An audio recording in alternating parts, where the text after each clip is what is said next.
Hello, and welcome to another episode of Speak Film and Enter, a podcast where we review and rank movies. I'm Nate. And I'm Adam. Today, we will be ranking movies. Hooray! We've got another list for you. Unfortunately, Dylan couldn't make it, but he did send us his list, so we will be reading his choices kind of between ours as we go back and forth. Today's list, based on the Bob's Burgers movie just came out. So did another movie of Downton Abbey. So we thought it would be fun to go through and talk about what our 5 favorite movies based on TV shows were. An important caveat to this is we do not have to have seen the TV shows because some of them came out in like the 60s and not happening. I'm not I'm not going back and watching 8 seasons of The Untouchables 60s, or something. Yeah, 60s era television and be like, okay, I can see the movie now. Yeah. So. Well, especially when, like the movie for The Fugitive, it's not like Harrison Ford, to the best of my knowledge, was in or played a prominent role in the 60s show. I did think about that, though, when we were putting this list together. I thought, like, should I limit this just to shows that I've seen where I was then excited about the movie coming out? Yeah. But we talked about this before, too. It would be basically limited to shows based on like 90s children TV shows. Exactly. And it's like, for the most part. Do I need to watch Dexter's Lab to watch the Dexter's Lab movie? Like, no, it's fine. It'll be okay. Or yeah, like the Rugrats movie, the Lizzie McGuire movie, like all kinds of that stuff. That's pretty much what our list would be. So we did not impose that rule on ourselves. This is just any show that was inspired by or based off a television series, a movie based. That's what threw me. Yeah, off. Any movie based off a television series. And I just remembered one, which I kind of want to hot swap in for my number 5. Okay, right now. Do it up. I'll take this time to also say I thought about this, but I don't think it quite fit. MASH, the show, came after the movie. So that would disqualify it from this list because in my mind, or at least the way I looked at it, was a movie from a show, not vice versa. Even though I love MASH the show, I think the movie. Yeah, that's kind of what we were going for. Yeah. So God, I just made the switch and now I feel like I should switch it back. I'm sticking with it. I see it. Keep it. Yeah, because I almost put it, but I haven't seen the whole series of that, so I'll. I think it's a better movie anyway, so I'll keep it. But I think so too. And we'll talk about the one you swapped out. So I mean, it's an honorable mention. We'll get to it at the end. Exactly. Dylan I have a few honorable mentions. Dylan also listed it as an honorable mention, so we'll get to those at the end of the show. But cool. Do we want to dive right in and start with your number 5 movie based on a TV show? And I got to say that I absolutely love this pick. Yeah, let me kick it off. This is one of my favorite, probably my favorite Scooby-Doo movie. Absolutely, Scooby-Doo on Zombie Island. This is I would say I'd shout out to the 2 live action ones with I almost said Damian Lillard. Oh, Matthew Lillard. Matthew Lillard, thank you, not the basketball player. I can't believe I just remembered his name. Yeah, Matthew Lillard, Freddie Prinze Jr., and Sarah Michelle Gellar, and Isla Fisher, and then I forget who voices Scooby in those, but not the point. Scooby-Doo on Zombie Island is so much fun. The animation's great. They go to that, they get the Carolina Reaper peppers and that like plantation in like Louisiana or something. Yeah. And then there's like they turn into ghouls, zombies, and like because the moon changes and they're like cat creatures and stuff. I just think it's fun. There's like a witch that they have to like put back into a book. Like it's bananas. Like because the monsters are real in this one. Yeah, yes. That's what makes it so fun. And I was really glad you had this because this is the only correct answer to what is the best Scooby-Doo movie. It's just so much better than all the other ones. I did like some of the ones during the stretch when this came out like the Witch's Ghost and the Cyber Chase and like Alien Invasion or whatever. Those all came out during the stretch. But this one's just so good.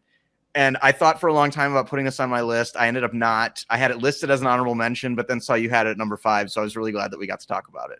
Yeah, it's wonderful. It's only an hour and 20 minutes long. It's fantastic. Check it out if you haven't seen it. I can find out what it's on right now, but a lot of the Scooby-Doo stuff is on HBO Max. Is it really? But Scooby-Doo. Check it out. While you're doing that, I'll bring up Dylan's number 5. Sure. Which is a pretty recent movie, El Camino, a Breaking Oh, I wrote it wrong. I'm such a fool. I'll fix it. Don't worry, A guys. Breaking movie, a Breaking Bad movie. I know Yes. we did a review, or rather, you and Dylan did a review for this There we go. last season, I believe it was. The first Oh, in 2019 was when this movie came out, so it was one of the first God, movies we reviewed. I'm Yeah. way behind. Mm-hmm. Yeah, I think this was I never before watched you the joined the series. show. Yeah, I never watched the series, so and I knew you guys were doing this because you also did one similar for Many Saints of Newark for The Sopranos.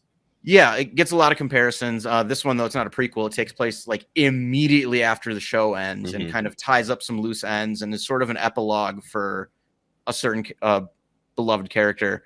And I know Dylan really enjoyed this movie because it gave kind of the exact same feel. And he is such a big Breaking Bad fan. Not as good as the show, obviously, but he just liked the continuation and had fun with kind of seeing an official ending for that character. So yeah, I think when you have such a popular show or a show of that caliber, I think the fans really appreciate when you do have like a capstone to the whole thing. Yeah. Because if your finals episode isn't as long or it doesn't fully wrap up all the storylines that you've been dealing with, it feels a little rushed, or it can feel a little like, oh, they just kind of lost it and just wanted to get it over with. I think an example of this, while I liked the ending, would be the last season of The Expanse. The last episode's like 10 minutes longer than a normal episode, and like it feels kind of rushed. So I like when you can capstone a show, a beloved show, with a movie that, you know. I will say, like, Breaking Bad has a pretty much universally loved ending. They just kind of left room for a certain character where it was sort of ambiguous. The show ended and it was like hopeful, and you can kind of just picture what happens, but a lot of different interpretations or thoughts on where it would go. And then this just sort of gave you a little bit more closure on it. So gotcha. On to my number 5, which I just hot swapped in, by the way. But and I just watched this movie for the first time like 3 weeks ago. Oh, wow. And that is The Naked Gun, the first movie. This movie's so funy. It's hard to hate Leslie Nielsen. He's comedy icon. Right. I actually think I like this movie. I'm just trying to pull up the full title because, like I said, I hot swapped this in and couldn't remember. The Naked Gun from the Files of Police Squad is the official title of this movie. And it's so funny. I actually like this better than Airplane. Wrong answer, but I get it. I feel like there's a little bit more of like, it's not a strong story, but I don't even remember, like, there isn't really one in Airplane. He's got to land the plane because the pilot gets sick. Well, right. Because they all get bad food. I know, but I just mean, like there's no thread for me. I can just watch like 5 minutes of Airplane out of context and be fine. That's fair. I mean, it's a lot of like one-off. Don't get me wrong. I think they're both great. I just like this movie a little bit better. Also because it parodies a genre that I've seen a lot of movies in. That's fair. And the baseball stuff in the last half hour just felt like tailor-made for me as well. This movie is hilarious. If you haven't seen it, go check it out. It's just a fantastic, silly 80s comedy with just great wit. And there's 2 more after that. There's The Naked Gun. I think it's 2.5. And then there's The Naked Gun 3.5. There's 2.5, The Smell of Fear. And then it looks like 3 3/3 or something. The Final Insult. I haven't seen either of those yet, but I can recommend the first one for sure. Okay. Awesome. To my number 4. Yep. All right. My number 4 is South Park, Bigger, Longer, and Uncut. I say this as somebody who didn't watch a lot of South Park growing up, still hasn't seen like every episode, but I've watched, many of the early seasons. Yeah. Some of the newer stuff. This was just like the most raunchy thing to me as a child. I wasn't allowed to watch like The Simpsons growing up. So right, we were like 8 when this came out or something? I mean, I probably saw it when I was like a little bit older, like 10, 12, something like that. Like finally got to a friend's like sleepover and got to see it.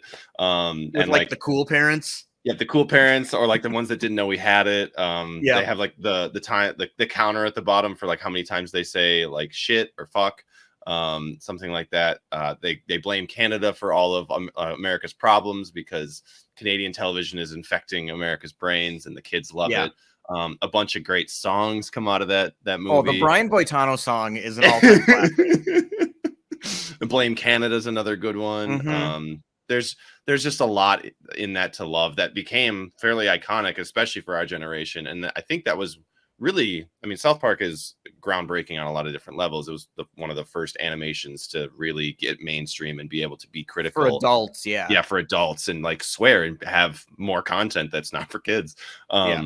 So this was just a huge part of the zeitgeist growing up, and then like finally getting to see it and being like, oh my god, that was hilarious, and just laughing the whole time. And I was definitely one of those kids who, like, my parents would not let me watch The Simpsons or South Park, and then there would be those kids at school who would watch all of them, and they'd just be talking about it nonstop, and it just felt like such a, like, the bar was so high. Yeah. When I finally went into South Park, which I enjoy, but I feel like I almost got a little overhyped for me, because it's this like mysterious thing for like older or like daring kids. Yeah. And yeah. So that's mine. Bigger, Longer, and Uncut.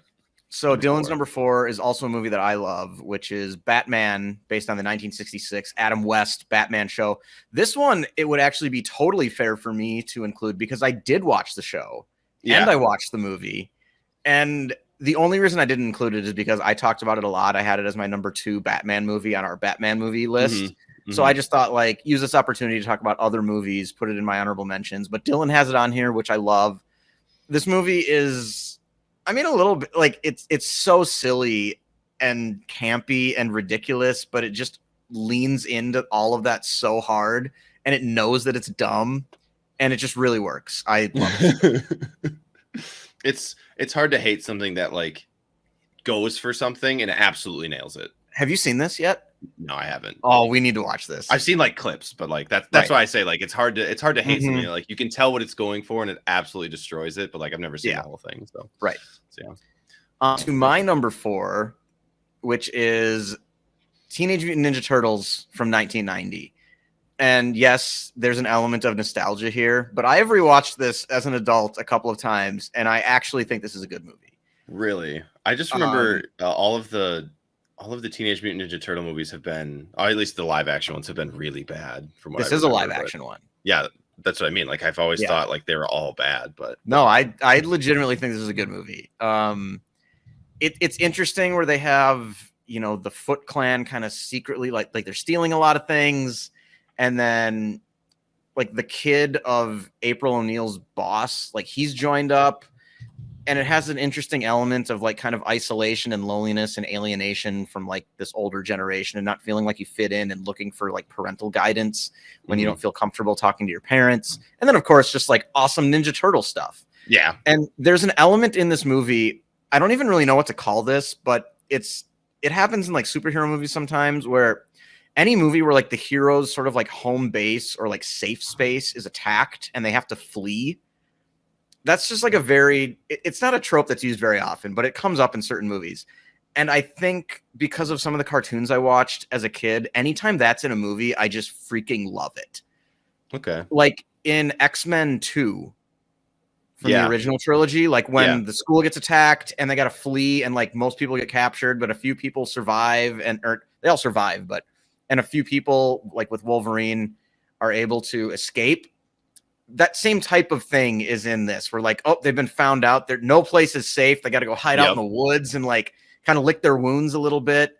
I love this movie. I don't think it's great, but I do think it's good. I think it's a legitimately good movie, and the nostalgia bit definitely bumps it up a little bit for me. But I do like this a lot. Okay, that's a solid choice.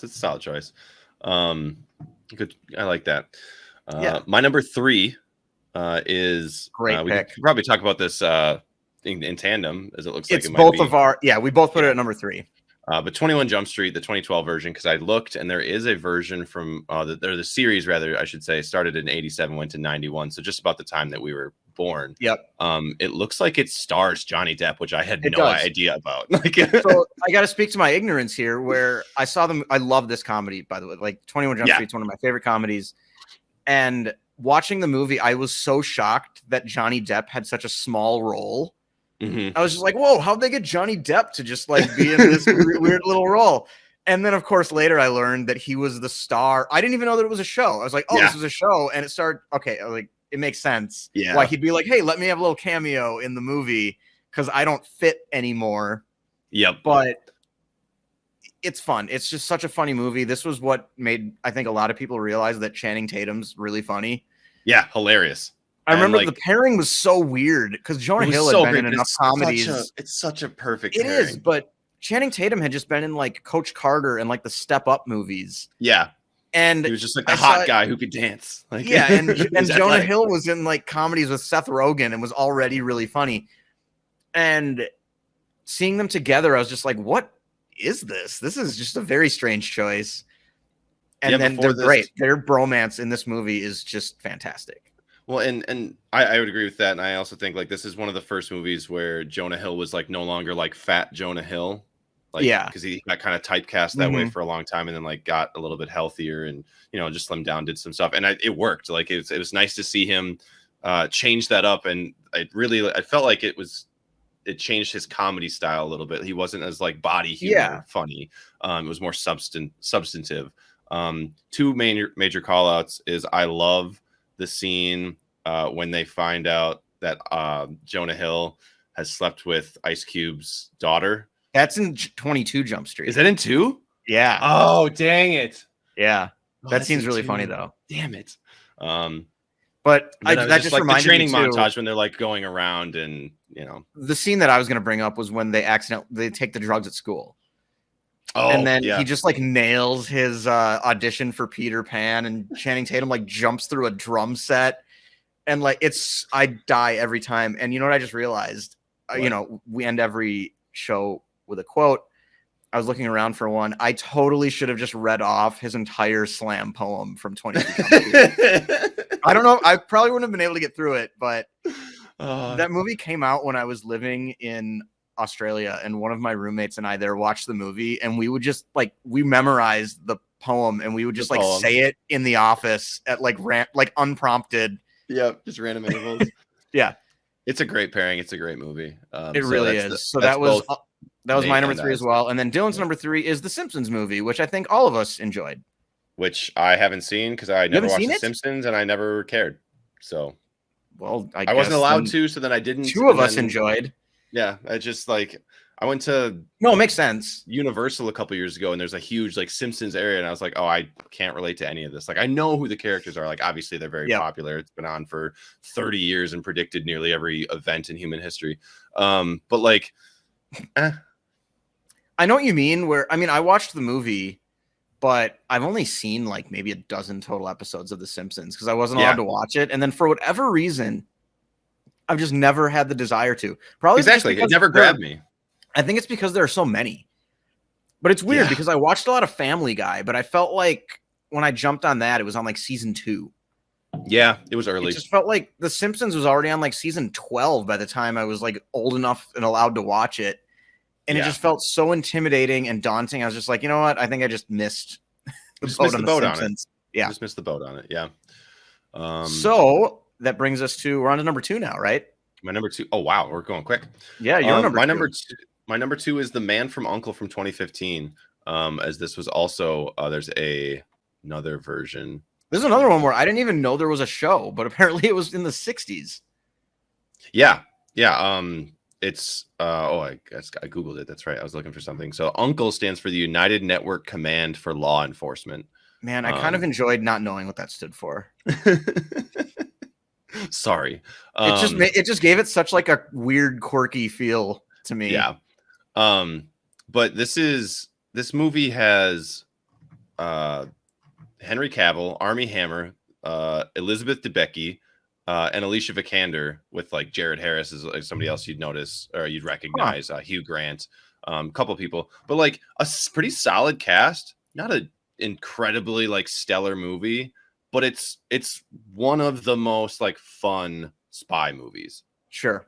I mean, it's an American spy chasing a Russian spy who's chasing the American spy, and they've got to find like ways to get through. Like, there's a chase scene that's hilarious at some point. The American spy like jumps into the water, so the Russian guy's like following him and like on a boat, and the American spy is able to get away. Henry Cavill's the American spy, and he just gets into a random like truck and finds like a lunchbox, and it's just like, oh, okay, and he like tucks himself in and like makes the sandwich and like opens a bottle of wine and just like starts eating the sandwich and sipping his wine while watching like the police chase the Russian spy like in the river. And he's just having a great little time, and like it's very quirky and fun. It's not like I said, it's not especially good, but it's just enough fun to be, or it's just enough like spy to be like interesting. It's just enough like comedy to be fun and funny. Yep. It's got a good elements from a lot of things, and it's something I can like throw on in the middle of the afternoon and be like, oh yeah, this is on, cool, and just like sit back and do something else and like one of your TNT movies. Yeah, exactly. Yeah. I think that's one of the first ways I saw it, and I was like, okay, I watched half of this movie. I'm gonna have to actually like rent it and watch the whole thing because I don't want to deal with all these commercials. So yeah, I think a good choice there. Awesome. Yeah. So then Dylan's number 2, he cheated a little bit, but we're going to allow it, is Mission Impossible 5 and 6, which is Rogue Nation and Fallout. And he kind of lumps them together because that's when we're introduced to a couple characters in 5 that are also still in 6. And to him, it just kind of feels like one thing. Which I think is Ferguson. Yes, Rebecca Ferguson and Sean Harris. Yes. Yeah. Sean Harris. Both of them are fantastic. So those are my 2 favorite Mission Impossible movies as well. So if you're going to pick 1 or 2, these are the ones, in my opinion, for sure. And again, these are movies that I did not expect to like. I watched Fallout with Dylan, and we were just kind of losing our mind over some of the crazy, like next level action sequences. Yeah, it's pretty good. I really can't wait for the next one, or the next 2, because there's part 1 and then obviously part 2. And that'll wrap it up as kind of going the Harry Potter route. Yeah. Have you seen all of the Mission Impossibles? I haven't seen 2 or 3. Okay. 2 is probably the weakest one, but it's also like still not terrible. It looked like the original 3 that they made were sort of like okay, and then I was never interested in them. And then there was like an 8-year gap or something. And then once Brad Bird made the 4th one, the reviews started to like skyrocket and go like way higher for the latter 3. And so when we were going through the Tom Cruise thing, I really wanted to watch Fallout. Then I thought I should at least watch the first one. And then I saw that Brad Bird had done 4. And then was like, well, I might as well just watch all 3 of the newer ones now. Yeah, they really amp up the stunts, and like I would say they really increase like the storyline being a little bit more like convoluted and like shrouded in mystery. Sure. Starting in 4, which I think elevates those. I do too, because 1 is pretty enjoyable, and I'm glad I saw it for that iconic scene where he's propelling down. Yep. But it's also insanely predictable. Oh yeah, 100%. But it's definitely, I mean, it starts the whole series, and it was made in what, like 92 or something like that. It was like 96, 97, somewhere in there. I like that one. I remember 2 being like not as good, but still like, you know, fun as we've been known to say as far as action movies are concerned. And I don't remember 3 now that I think about it. Like I think that one has Philip Seymour Hoffman in it. Woof. I'm gonna have to. I'm gonna have to Google that. Mission Impossible. We'll move on to my number 2 while you look that up. So my number 2 is The Muppets from 2011, starring Jason Segel and Amy Adams, and reluctantly Jack Black. Why do you say that? Have you not seen the movie? No. Okay, so the premise of the movie, Chris Cooper's also in this, and he raps in this movie, by the way, which is unbelievable. This movie is just so sweet and funny and charming and witty. And so, yeah, the premise of this movie is that they're going to tear down the Muppet Studios and drill for oil under the Muppet Studios. That's what Chris Cooper wants to do. And he plays like a cackling over the top cartoon villain, but he's supposed to play it that way because it's the Muppets. Yeah. And there's a clause in their contract that the Muppets can prevent the sale of their studio if they can raise enough money. And then conveniently it's like, oh, it's in a week. So they got to get the whole band back together. And Jason Segel and Amy Adams and Jason Segel's Muppet brother they're the ones who discover the plot. And so they go get Kermit, they get the band back together, and then they're going to put on a show, and they decide that they need a celebrity host. Okay. And they just decide on Jack Black, and he doesn't want to do it, so they just kidnap him. Oh, okay. I thought you meant like he reluctantly decided to be in the movie. So. No, it was a joke because he gets kidnapped and forced to be the host of this like Muppet special, and then he's on stage kidnapped and like tied up, and he keeps saying that he's been kidnapped, and everybody just thinks it's a bit and part of the show. It's a very good running joke throughout.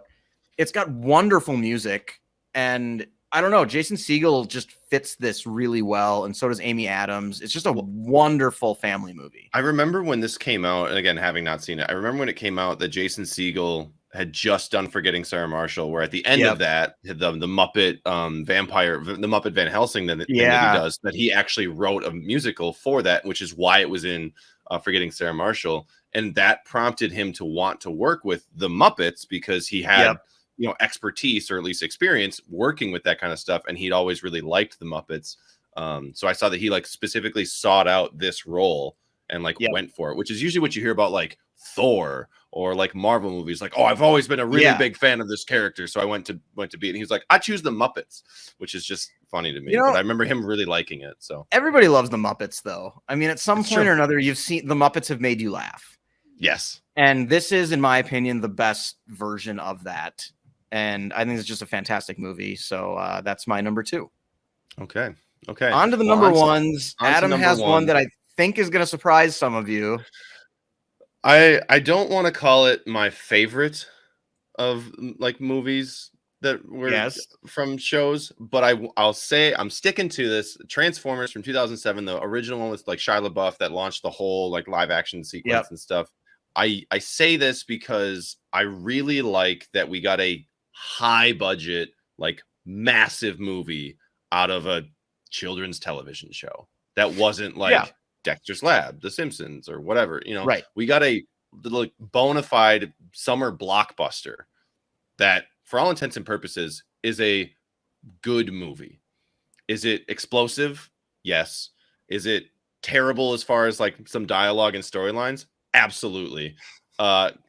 It's the animation, or rather the CGI, is phenomenal. They got the original voice actor for Optimus Prime to reprise the role and come back throughout like the entire series. So who doesn't love like Autobots roll out? Like it's just it's just so good. It's just so much fun to watch. This launched Megan Fox's career. What kind of career she has? Who, you know, I'll let you be the judge. But launched her career as just like the hot girl. Shia LaBeouf actually started making movies that weren't like holes or like Disney movies. It was kind of his jump into like being more like teenage. This and like Disturbia came out around the same time. Yeah. So it kind of like launched his career. I thought some of the comedy with like the littler robots was kind of dumb, but I just remember I like Shia LaBeouf in this movie. He made me laugh quite a bit, as kind of like his snark kind of worked. He's trying to like wrap his head around everything. Well, being in like high school and like having to figure out like what's happening, it's an alien invasion, and like how this would really go, or not really go, but how certain aspects of that could go or could be believable. I just thought it was done well enough, and it was a huge high budget movie, and who doesn't love a ton of explosions? The way they like transform an arm into like a gun as it like fires a missile and like transforms back into something else to be like a fist. I just, watching that kind of stuff was really cool, and I think that was kind of the cutting edge of CGI technology at the time. So I really, really enjoyed it. Oh, go ahead. This is Michael Bay, isn't it? It is Michael Bay, 100%. And this is probably my favorite Michael Bay movie. I feel pretty comfortable saying that. I feel the same way as well. So there's actually one line in this movie that I think about frequently, which is weird, but it made me laugh really hard at the time. And it's when, I don't know, Shia LaBeouf has been like running around doing all kinds of things, and like, you know, the sort of classic bit of like hiding all this crazy stuff from his parents. Mm-hmm. And he comes home at one point and like he's in his room and he's trying to like put something away and like hide some evidence or whatever. And finally, like he answers the door and his mom's out there and she like asks why he's all sweaty and dirty and like what he's been doing. And his answer is just like, I'm a child, you know, I'm dirty. And I don't know why, but that just made me laugh really hard. And I think about that line sometimes. Just dirty. It's just such a wonderful excuse for like anybody under the age of like 17. Yeah. Just be like, I'm a kid. I'm supposed to be dirty, Mom. Like, let it go. Exactly. Yeah. Yeah. The Sandlot mom tells her kid to get dirty, so why shouldn't I be? Exactly. Rub some dirt on it and get out there. Mm-hmm. Just a solid, big budget movie that's not going to blow anybody away, but is at the very least a 3.5 as far as quality of storyline and like animation and stuff. So my number 1, Transformers. Nice. So Dylan's number 1, I have not seen, so you might have to speak to this. Yes. So I actually almost had this on my list. I didn't put it on my list because Dylan has it as number 1. So this is from the show Firefly that was on, I want to say, Sci-Fi Network. It ran for like half a season before it got canceled. They never got to finish the series, which is why they made a movie out of it. The fans got all up in arms, and Yep. one of the first like online petitions. Thank you for the word. Yeah. Petitions to like get a movie made, get everybody from the original cast like back into the studio and make it really cap off what the fans never got closure on, because it ends like midway through the season. Sure. I really like the show. It's just like it's like The Mandalorian. It's just like a Western set in like space. Yeah, But that's what I've heard. I've never seen it. Yeah, it's more of a crew than it is like a solo person like Mando is. Nathan Fillion is our fearless leader. I'd have to pull up the rest of the cast, but Summer Glau plays River, which is what this movie's about. The bad people are trying to capture her because she's telepathic and special. This is where you're gonna need to remind me the name too, but the woman in Deadpool, his love interest, I cannot I remember don't remember her name right at now. all. But she's in it. Marina Baccarin. Okay. She's in this. That's kind of, I think, where she got her start, or at least like how I started to know who that was. Alan Tudyk is in this series. He plays Wash, who's the pilot. And he's got some quotable great lines and dumb ones at that. It's a wonderful series. It's a good movie. I like that they were able to cap it off after giving the fans nothing and just getting canceled in the middle of the run. So I recommend this movie if you want to get into the show, or just to see what it's all about. Can you watch the movie without seeing the show, or is it more like the Deadwood movie where it's just kind of like, we never ended the show, so here's a resolution to all of that? I think from what I remember, because I watched it back in college, Serenity, you can watch it without having seen the show, but I think there's only like 12 episodes of the show out. Oh yeah, it's short. Like, I just you don't have to. Yeah, you're not missing much anyway. Like they're going to give you a little bit of the setup. So right. Yeah, great choice from Dylan here. Serenity. All right, and then my number one. This was always, as soon as we decided to do this list, this was easily my number one. It's never moved, and that is The Fugitive. One of my favorite action movies ever. If I haven't told that story, I mean, should I tell it again? I feel like I need to tell it again. So talk about this movie. I also like, I haven't seen it. One of my first stories I heard from Nate was this story when we moved in college together. It's a fantastic. So yeah, I can't remember how old we were, but I want to say like I was 8 and my brother was 5. So this would have been like 1997, or 98, 99, somewhere in there. And we really liked we had a pull-out bed on the couch in our living room. And my brother and I, like in the summer or whatever, like to like camp out on the couch because we could like watch movies later than normal and like stay up and eat snacks and stuff. And it was just like a fun, different thing to do. And they said we could do that one night. And we went out to like go unfold the couch and everything. But my mom had to finish the movie she was watching. My dad was already in bed. And my mom was watching The Fugitive. And we had obviously never seen it. I was 8 and he was 5, like not an appropriate movie for small children. And it was like the last 40-ish minutes, maybe. So like you're getting into some pretty thrilling, exciting stuff. And my mom just let us sit out there while she finished this movie. And then, we did our thing. She folded out the couch. We watched a different movie. We went to bed, whatever.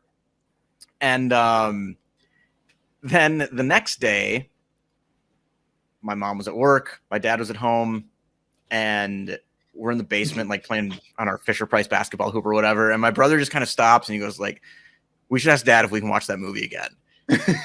And, again, I was only like 7, 8, 9 years old, but I had enough awareness to know that was not something that we would usually get to watch. Yeah. I was aware that was kind of a weird special circumstance where like they had promised us something and then this movie showed up and my mom was like, well, screw it. Sure. There's like 40 minutes left. Just let me finish and I'll help you out. And it's on TV. So like, there isn't like swearing or anything, but, and I'm just kind of like, this is a bad idea. We shouldn't do this. And he's just like, I'm going to ask him. And he just like takes off and starts running up the stairs. And we had this very like narrow, like sort of high angled staircase with like small steps. So like running up there as a kid with our short legs, different house, by the way. Oh, okay. Never mind. Yeah. But like running up there with short legs, it was very like you can really hear, scuttle up. You can really hear it. And then we get to the top of the stairs, and my brother's ahead of me because I'm trying to like grab him to stop him from going up. Yeah. And my dad opens the door, and so he's standing, and with us on the stairs and him already being taller than us, he's like 9 feet above my he's face, towering over you guys. Yeah. And he just kind of stops and looks at us and goes, "So, what's going on?" And my brother just instantly, before I can, and I'm in the back just kind of going like, in my mind thinking don't, but this happens so fast. He just instantly says, "We want to watch the movie about the man who kills his wife." And coming from a 5-year-old, and I don't remember exactly what I did, but I can Dad tell immediately you that, had questions. I can tell you that my emotional reaction was the equivalent of like a face palm of just like, you just blew it. However this was going to go, that was not like, you guaranteed said the wrong thing. Yeah. Yeah, this is not going to go well. And my dad just kind of looks at us and says like, "I don't think we're going to do that right now." And then like, I don't really remember exactly what happened after that, but basically I think he just like closed the door and we went back downstairs. And then from his side of the story, I've heard later, he calls my mom at work and she's like, "Oh, what's going on? Everything okay?" And he's like, "Well, yeah, but strange thing just happened. The kids just told me that they want to watch the movie about the man who kills his wife." And my mom said she had to pause a little bit and like wasn't quite sure, and then kind of had like a light bulb moment where she's like, "Oh, I let them watch the end of The Fugitive with me last night." And my dad is like, "Well, that explains that. They're not watching that again." And that was like pretty much it. So I think of that pretty much every time I watch The Fugitive. Yeah. And maybe you'll think of that too now when you watch it. But it's just a wonderful movie. I mean, Harrison Ford and Tommy Lee Jones, kind of the cat and mouse between them. It's phenomenal. It's just, I think, one of the best like sort of mystery action thrillers ever made. And I've seen it a million times, and you should too. And it's on HBO Max right now. So if you have not seen this movie, please go watch it. It's definitely on my list. I'm going to watch it before the month is up so that we can get to it in the roundup. Wonderful. The only thing I know, like I've heard you tell that story a few times. I know generally what the movie's about and certain things that happen. I'm a huge fan of the show Scrubs. And at one point in the series, there's some reference to The Fugitive. Like JD is watching The Fugitive, and like a light bulb goes off in his head, and he just like leans forward and goes like, janitor. And I've never understood the connection at all. And it's the only thing I know of The Fugitive, basically, besides your story. So I'm really anxious to get to it and then finally like go back in my own brain and understand this reference from 10 years ago. So I'm really excited. And I mean, you've hyped it up. Your family loves it. Talk to your parents about it. It's great. A lot of people I know like this movie. It's also just like right in your wheelhouse too. Yeah. And for me, never having watched it, I'm just like, I'll get to it. And it's like, how is a movie so perfectly tailor-made for my sensibilities? And I'm just like, So right, it's about time. We've all got that kind of stuff though, where I'm just like, I know I'll love it. I don't know why I haven't watched it yet. Maybe that's why I haven't watched it, because like, okay, I'll just agree with it. Like, I think that could be part of it. We're like knowing that you're gonna like something. There's some movies like that, some classics where I just look at them and go like, that's gonna be a 4 out of 5. Yeah, like Bonnie and Clyde just feels like the most, and just it's an example that comes to mind because I just keep not watching it, even though like I know I'm gonna like that movie. Yeah. So there you have it. Those are our top 5 movies based on television shows. I'm sorry, I can't think or speak at the moment. We'll run back through those real fast. My top 5 was Scooby-Doo on Zombie Island, South Park Bigger, Longer, and Uncut, 21 Jump Street, The Man from U.n.c.l.e., and Transformers. Dylan's was El Camino, a Breaking Bad movie, Batman from 1966, Teenage Mutant Ninja Turtle. Oh, excuse me, that's yours. That was me. The Simpsons movie. I read the wrong thing. Mission Impossible 5 and 6, and Serenity.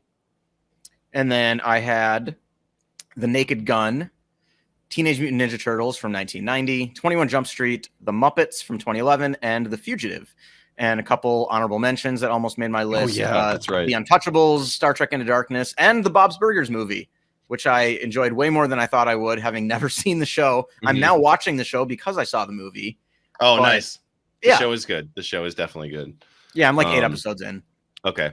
I think There's like 100. There's like 200 of them. So Yeah. I think I got a ways to go.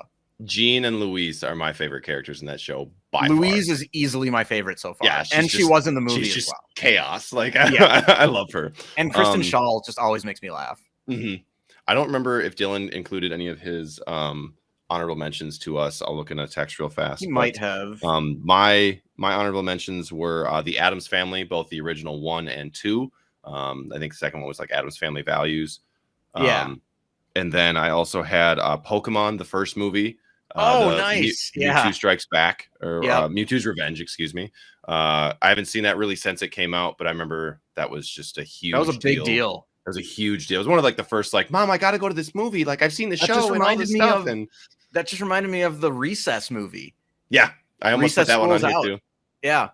Got to save summer vacation.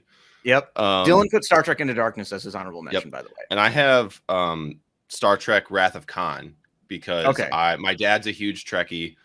So we watched a bunch of those growing up. I didn't really understand anything was going on. And it's also like, as compared to Star Wars, they're not as action packed. They're more philosophical and about like real things and real problems and cool stuff. Now that I'm older, I appreciate them more. But Wrath of Khan is the one that always stuck with me because that's Khan's an iconic villain. Yep. He puts a worm in your ear that burrows into your brain and like control. It's a bananas movie. Big fan of it. It's one of the better Star Trek movies that's been out there besides the newest stuff from J.J. Abrams. Those are my honorable mentions. Did you find if Dylan had any? Yeah, I said he just had Star Trek Into Darkness. Just Into Darkness. Okay, I wasn't sure if he had more. All right. Well, that wraps up the list. Do you have a quote? I do have a quote. I feel like Dylan may have sent us one as well, but I've got one. Okay. Take it away. Forgiveness is divine, but never pay full price for a late pizza.